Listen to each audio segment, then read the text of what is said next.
Beaucoup de personnes sont persuadées d'avoir laissé leur passé derrière elles, mais lorsqu'elles prennent le temps d'observer leurs pensées les plus fréquentes, leurs réactions émotionnelles et les histoires qu'elles se racontent en silence, elles réalisent que ce passé continue souvent de diriger leur vie intérieure. Une erreur commise autrefois, une relation qui s'est terminée sans compréhension claire ou une décision prise avec un manque de lucidité peut devenir un repère invisible qui influence durablement la manière dont une personne se perçoit, se juge et agit dans le présent.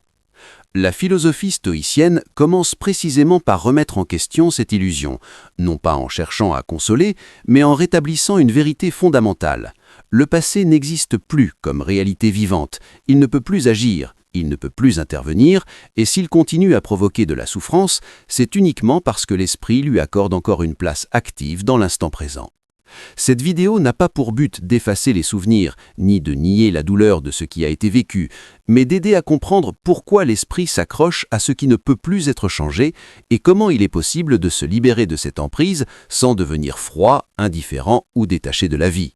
À travers le regard stoïcien, nous allons explorer pourquoi le passé semble si lourd, comment le temps fonctionne réellement dans l'expérience humaine et comment reprendre possession du seul espace où le jugement, les choix et le caractère peuvent encore évoluer, c'est-à-dire le moment présent. Le passé exerce un pouvoir aussi fort sur l'esprit humain parce que les événements ne sont presque jamais vécus une seule fois, même s'ils ne se produisent objectivement qu'à un moment précis.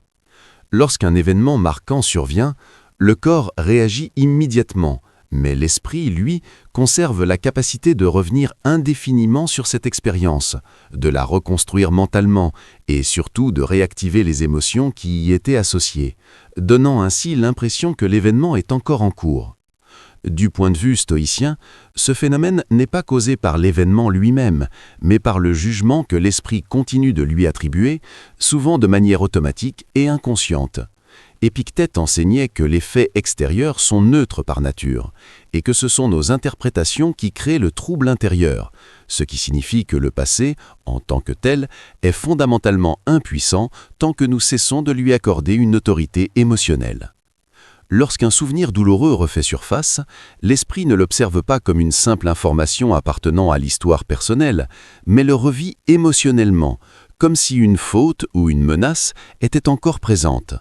Cette confusion entre mémoire et réalité constitue l'une des principales sources de souffrance, car le cerveau ne distingue pas toujours clairement ce qui est rappelé de ce qui est réellement en train de se produire. C'est pour cette raison que la honte, la culpabilité ou le regret peuvent surgir avec une intensité intacte même des années après les faits, donnant à l'individu l'impression d'être prisonnier d'un passé qui refuse de rester à sa place. Beaucoup de personnes croient que revisiter constamment le passé est une preuve de responsabilité ou de maturité morale, comme si se juger sans relâche démontrait une forme de sérieux ou de conscience éthique. Pourtant, le stoïcisme établit une distinction essentielle entre la réflexion et la rumination. La réflexion est un acte conscient, orienté vers la compréhension, qui vise à tirer une leçon précise avant de relâcher l'événement une fois son utilité épuisée. La rumination, au contraire, est un processus automatique et sans fin, qui tourne en boucle autour des mêmes images et des mêmes scénarios, exigeant un résultat différent d'une réalité qui ne peut plus répondre.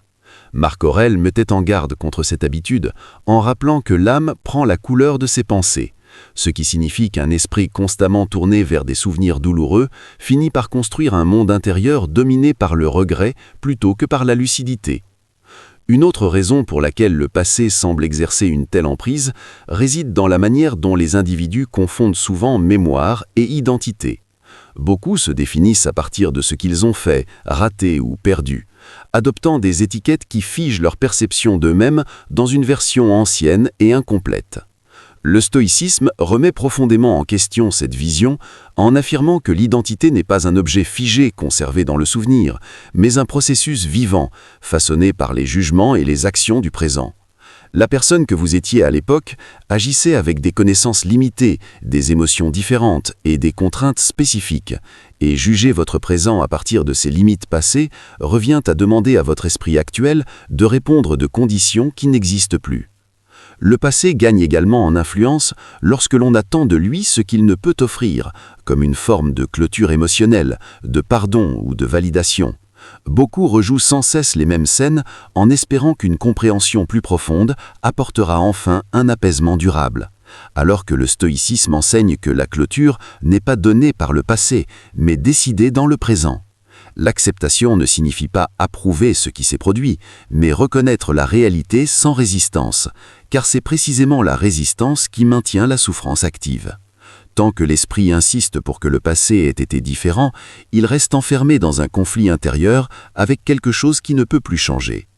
Selon les stoïciens, la souffrance persiste non pas parce que les événements ont été difficiles, mais parce que l'esprit refuse de lâcher prise sur ce qu'il ne contrôle plus. Le passé est totalement hors de notre sphère d'influence, et pourtant une quantité immense d'énergie mentale est dépensée à tenter de le réécrire par la pensée seule. Lorsque cette illusion est abandonnée, le passé commence à perdre son poids, et l'attention peut enfin être redirigée vers ce qui appartient encore à l'individu, c'est-à-dire son jugement, ses intentions et ses actions dans l'instant présent. Le stoïcisme propose une compréhension du temps qui entre souvent en conflit avec les habitudes mentales modernes, car il ne considère pas la vie comme une ligne continue faite de souvenirs derrière nous et de projets devant nous, mais comme une succession d'instants présents, chacun étant le seul espace réel où l'action, le jugement et la responsabilité peuvent s'exercer. Dans cette perspective, le passé n'existe plus que sous la forme de souvenirs conservés par l'esprit et l'avenir n'existe pas encore autrement que comme une projection mentale, tandis que le présent demeure le seul lieu où la réalité se manifeste concrètement. Sénèque observait déjà que les êtres humains font preuve d'une grande prudence lorsqu'il s'agit de protéger leurs biens matériels, mais qu'ils se montrent étonnamment négligents avec leur temps, qu'ils gaspillent en s'inquiétant de ce qui n'existe plus ou de ce qui n'est pas encore arrivé, affaiblissant ainsi leur capacité à vivre pleinement. Le stoïcisme ne rejette pas l'idée de se préparer à l'avenir, mais il établit une distinction fondamentale entre la préparation rationnelle et l'anxiété émotionnelle. Se préparer consiste à envisager lucidement les possibilités futures et à réfléchir calmement aux réponses appropriées, tandis que l'anxiété consiste à souffrir mentalement par anticipation pour des événements incertains et largement hors de notre contrôle. Le stoïcien comprend que l'anticipation devient destructrice dès qu'elle s'accompagne d'un attachement émotionnel aux résultats futurs, car cet attachement prive le présent de sa stabilité et détourne l'attention de ce qui peut réellement être accompli maintenant. De la même manière, le stoïcisme ne nie pas la valeur du souvenir, mais refuse d'en faire un lieu de résidence mentale. Le passé peut être utile lorsqu'il éclaire le jugement présent, mais il devient nuisible lorsqu'il remplace l'action et monopolise l'attention.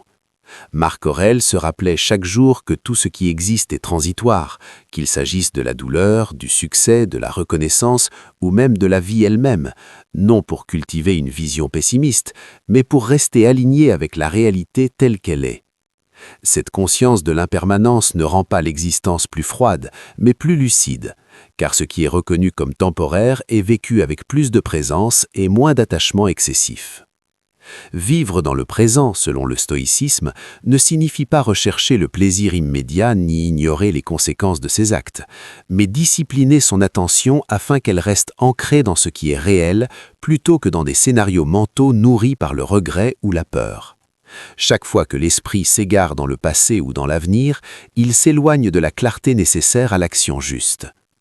Le stoïcisme enseigne que la vertu repose sur une perception fidèle de la réalité, car seule une vision claire permet de répondre aux situations avec discernement plutôt que de réagir sous l'emprise des émotions. Le temps, pour le stoïcien, n'est donc pas une ressource à posséder ou à dominer, mais une réalité à respecter et à utiliser avec intention. Chaque instant présent est une occasion unique d'exercer le jugement, la discipline et le caractère, et une fois cet instant écoulé, il disparaît à jamais. En comprenant cela, l'individu cesse de vivre dans la nostalgie ou l'anticipation excessive et apprend à investir pleinement l'instant qui lui est donné, sachant que la qualité de sa vie dépend moins de la durée que de la manière dont il habite chaque moment. Beaucoup de personnes éprouvent une résistance profonde à l'idée de se détacher du passé, car elles associent inconsciemment la souffrance à la profondeur, à la loyauté ou au sérieux moral, comme si conserver la douleur était une preuve que ce qui s'est produit avait une valeur particulière et méritait d'être porté indéfiniment. Cette croyance est pourtant directement remise en question par le stoïcisme, qui affirme que la douleur n'est pas une condition de la sagesse et qu'elle ne rend pas hommage au passé, mais le prolonge inutilement dans le présent. Se détacher ne signifie pas effacer les souvenirs, nier les expériences vécues ou réprimer les émotions, mais transformer la relation que l'on entretient avec ces souvenirs afin qu'ils cessent de gouverner le jugement et le comportement actuel. Le stoïcien ne cherche pas à devenir insensible ou détaché de la vie, mais à développer une régulation émotionnelle fondée sur la raison. Ressentir des émotions est naturel et inévitable, mais se laisser diriger par elles conduit souvent à des réactions excessives et à une perte de clarté. Sénèque mettait en garde contre la tendance humaine à rouvrir ses blessures sans nécessité, confondant la guérison avec le fait de revisiter constamment la douleur, alors que la sagesse réside dans la capacité à reconnaître le moment où la réflexion a accompli sa fonction. Une fois la leçon intégrée, continuer à revenir sur le passé ne renforce pas la compréhension, mais entretient la souffrance. L'acceptation joue un rôle central dans ce processus, mais elle est fréquemment mal interprétée comme une forme de résignation ou d'approbation. Dans le stoïcisme, accepter signifie reconnaître la réalité telle qu'elle est, sans résistance intérieure, car la résistance place l'esprit en conflit permanent avec des faits irréversibles.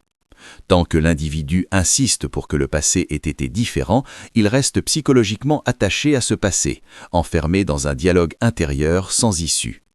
Lorsque cette résistance s'apaise, le souvenir perd progressivement sa charge émotionnelle, non pas parce qu'il est oublié, mais parce qu'il ne représente plus un problème non résolu. Le stoïcisme remplace l'attachement émotionnel par la compréhension, permettant au souvenir d'exister sans exercer de domination sur les choix présents.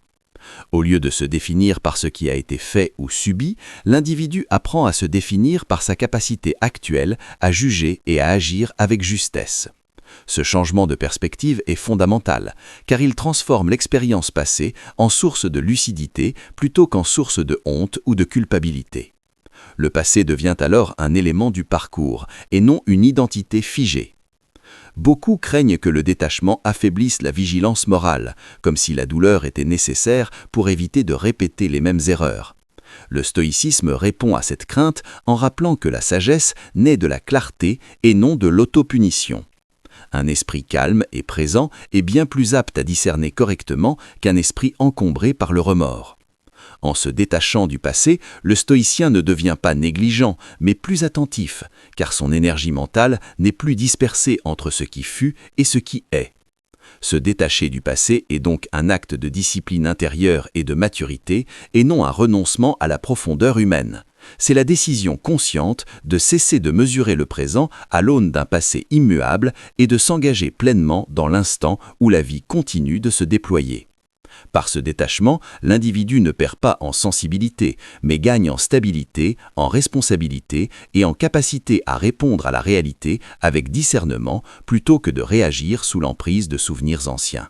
Le stoïcisme ne se présente pas comme une philosophie abstraite destinée à être simplement comprise, mais comme une discipline de vie qui reconnaît que l'esprit humain ne reste pas naturellement dans le présent et qu'il doit être entraîné avec constance pour ne pas dériver vers le regret du passé ou l'anticipation anxieuse de l'avenir. Les stoïciens savaient que sans pratique concrète, même les idées les plus justes restent théoriques, et que la présence n'est pas un état passif, mais une compétence qui se cultive au quotidien par l'attention, la répétition et la lucidité. C'est pour cette raison que leurs exercices visent avant tout à ramener l'esprit vers ce qui est réel, immédiat et sous notre contrôle, afin d'empêcher le passé de s'accumuler comme un poids psychologique et l'avenir de se transformer en menace permanente. L'une des pratiques fondamentales du stoïcisme est la réflexion quotidienne, qui consiste à examiner la journée écoulée avec honnêteté et calme, non pour se condamner ou se flatter, mais pour affiner le jugement. Le stoïcien s'interroge sur ce qui dépendait réellement de lui, sur les moments où il a réagi de manière excessive et sur les occasions où il aurait pu agir avec plus de mesure. Puis il relâche consciemment la journée afin qu'elle ne se prolonge pas inutilement dans le présent sous forme de rumination. Cette pratique empêche les expériences de rester inachevées dans l'esprit, car ce qui est reconnu et compris perd naturellement sa charge émotionnelle. L'entraînement de l'attention est une autre discipline essentielle, car l'esprit a tendance à se laisser happer par des souvenirs ou des scénarios futurs sans même s'en rendre compte. Le stoïcien apprend à observer ces dérives mentales dès leur apparition, non pour les combattre, mais pour les reconnaître et ramener doucement l'attention vers ce qui est immédiatement perceptible, qu'il s'agisse d'une tâche en cours, d'une sensation corporelle ou d'un échange réel avec autrui. Cette pratique repose sur une vigilance calme, car lutter contre les pensées les renforce souvent, tandis que la clarté les affaiblit. La visualisation négative, souvent mal comprise, joue également un rôle important dans l'ancrage au présent. Elle consiste à reconnaître brièvement l'impermanence de toute chose, non pour susciter la peur ou le pessimisme, mais pour réduire l'attachement excessif et renforcer la gratitude. En acceptant consciemment que les personnes, les situations et même notre propre vie sont transitoires, le présent devient plus dense, plus précieux et moins fragile émotionnellement. Ce rappel de l'impermanence permet de vivre avec plus de sobriété intérieure et moins d'exigence envers la réalité. Le stoïcisme enseigne aussi la discipline de l'assentiment, c'est-à-dire la capacité à suspendre son jugement avant d'adhérer à une impression émotionnelle. Lorsqu'un événement survient, l'esprit produit immédiatement une interprétation souvent influencée par des expériences passées, et le stoïcien apprend à créer un espace entre l'impression et la réaction. Cette pause permet d'examiner si l'interprétation est juste, utile ou nécessaire, et empêche les schémas anciens de dicter les réponses présentes. Par cette pratique, l'individu retrouve une liberté intérieure, car il cesse de réagir automatiquement à partir du passé. Enfin, l'ancrage dans le corps constitue un soutien discret mais puissant à la présence, car le corps n'existe que dans le présent. En portant attention à la respiration, au mouvement, à la posture ou aux gestes simples du quotidien, l'esprit est naturellement ramené à l'instant sans effort conceptuel. À travers l'ensemble de ces disciplines, le stoïcisme transforme le présent d'un instant fuyant en un espace habitable, où la vie peut être vécue avec lucidité, stabilité et intention, sans être constamment perturbée par ce qui n'est plus ou ce qui n'est pas encore. Le passé continuera toujours d'exister sous forme de souvenirs, mais il n'a pas à gouverner votre vie présente. Et le stoïcisme nous rappelle que la liberté commence précisément au moment où nous cessons de donner une autorité émotionnelle à ce que nous ne pouvons plus changer. Se détacher du passé ne signifie pas renier ce que l'on a vécu, mais choisir consciemment de ne plus vivre sous son influence, afin de consacrer son énergie à ce qui dépend encore de nous, ici et maintenant. Si cette réflexion vous a aidé à voir votre rapport au temps différemment, prenez un instant pour observer honnêtement où se porte votre attention au quotidien et demandez-vous si elle vous rapproche de la clarté ou si elle vous maintient dans la répétition.